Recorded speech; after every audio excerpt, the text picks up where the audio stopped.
जो होता है वो अच्छे के लिए होता है। ऊपर वाले के फैसले पर हमें कभी नाराज़ नहीं होना चाहिए, क्योंकि ऊपर वाला वह नहीं करता जो आपको अच्छा लगता है, बल्कि जो हमारे लिए अच्छा होता है वह करता है। जय श्री कृष्णा दोस्तों, आप सबका हमारे चैनल में स्वागत है। कृपया इस वीडियो को अंत तक देखिए और चैनल को सब्सक्राइब कर दीजिए। हम हर समय हर पल अपने लिए सपने देखते हैं और सोचते हैं कि यह सपना सच हो जाए तो हमें बहुत खुशी मिलेगी। कभी नौकरी का, कभी विवाह का, कभी स्वास्थ्य का, कभी परिवार के रिश्तों का, कभी घर का, मतलब बहुत सारी बातें हमारे मन में चलती रहती हैं। लेकिन जब भी हम कभी कोई काम सोचते हैं या करने की कोशिश करते हैं या कुछ भी चीज़ अपनी मर्जी का सोचते हैं, मेरा यह काम हो जाए, और कभी कभी वह काम होता है और कभी कभी नहीं होता। जब वह काम नहीं होता तो हमें बहुत दुख होता है और तब हम भगवान को पूजने लगते हैं, और जब वह काम हो जाता है तो हमें बहुत खुशी होती है। हम जो चीज़ सोचते हैं, मांगते हैं, इच्छा करते हैं, हो सकता है हमारी वह इच्छा हमारे लिए सही ना हो सकता है वह नौकरी, मकान, विवाह हमारे लिए अच्छा ना हो, इसलिए वह इच्छा हमारी पूरी नहीं होती। क्योंकि ईश्वर को पता है कि कौन सी चीज़ हमारे लिए अच्छी है और कौन सी नहीं। ईश्वर जो भी हमारे लिए करता है वह अच्छा ही होता है। ईश्वर जो भी देता है वह सोच समझकर ही देता है। आज की कहानी हमें यह बताती है कि भगवान वह नहीं करता जो हमें अच्छा लगता है, बल्कि वह करता है जो हमारे लिए अच्छा होता है। तो आइए जानते हैं। एक युवक था जिसका नाम मोहन था। वह एक समझदार आदमी था। मोहन एक प्राइवेट कंपनी में काम करता था। वह 2 साल से एक ही कंपनी में काम करता था और हर दिन भगवान को धन्यवाद देता। हे प्रभु, आपका बहुत बहुत धन्यवाद जो मुझे इतनी बड़ी कंपनी में नौकरी मिल गई। वह भगवान की पूजा पाठ में हमेशा लगा रहता था। मोहन एक धार्मिक प्रवृत्ति का युवक था। वह मुंबई शहर में रहता था। मोहन जिस कंपनी में कार्यरत था उसमें उसकी उन्नति ना होने के कारण वह बहुत परेशान रहता था और उसकी सैलरी भी नहीं बढ़ रही थी, इसलिए वह बहुत दुखी था। मोहन प्रतिदिन मंदिर जाता, पूजा करता, हर क्षण भगवान को याद करता और हर चीज़ के लिए भगवान को धन्यवाद करता था। वह जब भी अपने घर से निकलता तो भगवान को धन्यवाद देता और जब घर वापस आता तो भगवान को धन्यवाद देता। दिन के 24 घंटे में से जितना भी समय मिलता उस समय वो भगवान को याद करता और धन्यवाद देता। मोहन जिस कंपनी में 2 साल से काम कर रहा था और 2 साल में उसकी सैलरी नहीं बढ़ रही थी, इसलिए वह परेशान रहता था। क्योंकि मुंबई शहर भी तो बहुत महंगा है, वहाँ हर चीज़ बहुत महंगी मिलती है।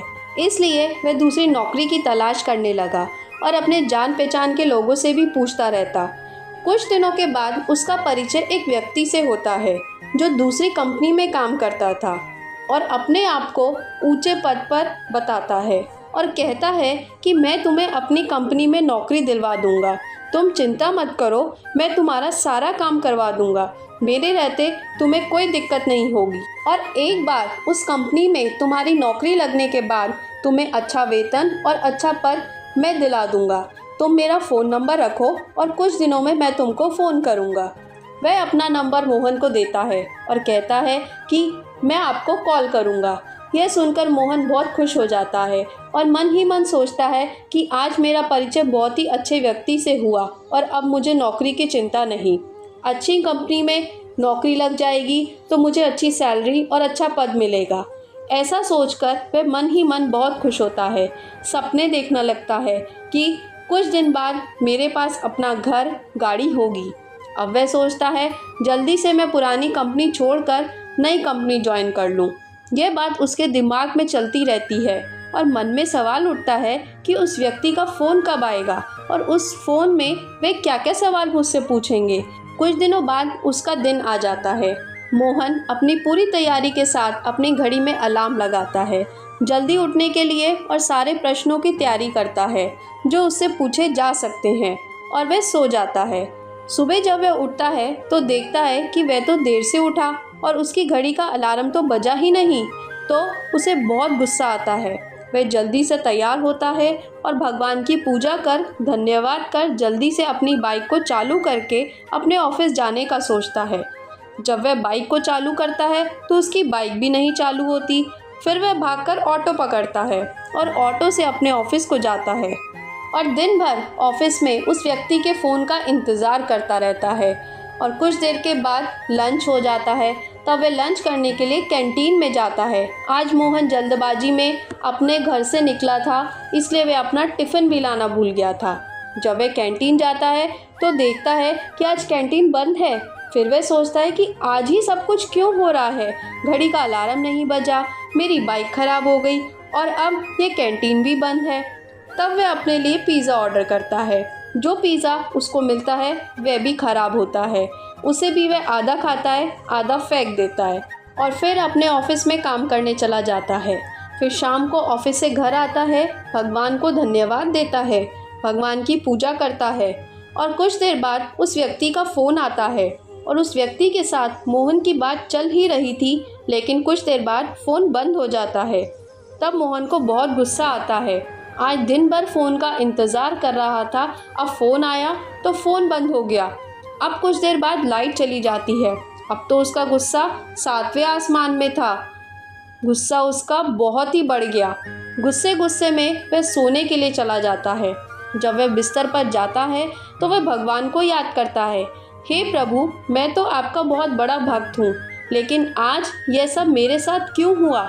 सुबह अलार्म नहीं बजा, मैं देर से उठा, फिर बाइक ख़राब हो गई, मैं समय पर ऑफिस नहीं पहुँचा, जल्दबाजी में अपना टिफ़िन ले जाना भूल गया, कैंटीन जाना पड़ा, वह बंद थी, तो पिज़्ज़ा ऑर्डर करना पड़ा, पिज़्ज़ा भी ख़राब निकला, उसे भी आधा खाया। और यह सब सोचते सोचते उसकी नींद लग जाती है। अब सपने में भगवान मोहन को दर्शन देते हैं। तब मोहन भगवान से कहता है, मैं तो आपका भक्त हूँ, तो क्यों मेरा आज का दिन खराब हुआ। तब भगवान कहते हैं कि आज का तुम्हारा दिन मेरी मर्जी से खराब हुआ। मैंने सुबह तुम्हारी घड़ी का अलार्म ख़राब कर दिया जिससे तुम देर से उठो, और आज सुबह तुम्हारी बाइक मैंने ही ख़राब की। अगर तुम आज बाइक से ऑफिस जाते तो आज तुम्हारा उस बाइक से एक्सीडेंट हो जाता, आज तुम्हारी मृत्यु निश्चित थी और तुम अपना टिफ़िन ले जाना भूल गए, तो कैंटीन बंद थी क्योंकि कैंटीन का खाना ख़राब था। अगर तुम उसे खाते तो तुम बीमार पड़ जाते, और सबसे महत्वपूर्ण बात, जिस व्यक्ति के फ़ोन का आज तुम इंतज़ार कर रहे थे उस समय वह फ़ोन डिस्कनेक्ट हो गया और तुम्हारा फ़ोन बंद हो गया। वह इसलिए हुआ क्योंकि जिस व्यक्ति से तुम बात करना चाहते थे वह एक नंबर का ठग था, लालची आदमी था, वह तुम्हें धोखा देने वाला था और मैंने तुम्हें उस धोखे से बचा लिया। यह सब आज मेरी मर्ज़ी से हुआ। यह सब बात मैं तुम्हें इसलिए बता रहा हूँ क्योंकि तुम मेरे बहुत बड़े भक्त हो और मैं तुम्हारी भलाई चाहता हूँ। मैं हमेशा तुम्हें खुश देखना चाहता हूँ और हमेशा तुम्हारे हित के लिए सोचता हूँ। अगली सुबह को यह सब जानने के बाद मोहन को बहुत अच्छा लगा और वह मन ही मन में सोचता है, शुक्र है भगवान का, उन्होंने मुझे बचा लिया। देखा दोस्तों, इसलिए कहते हैं कि हमें ईश्वर के फैसले पर कभी नाराज़ नहीं होना चाहिए, क्योंकि ईश्वर वह नहीं करता जो हमें अच्छा लगता है, ईश्वर वह ही करता है जो हमारे लिए अच्छा होता है। आशा करती हूँ दोस्तों आपको आज की ये कहानी अच्छी लगी होगी, तो कृपया इस वीडियो को लाइक कीजिए, कमेंट कीजिए और चैनल को सब्सक्राइब कीजिए। धन्यवाद।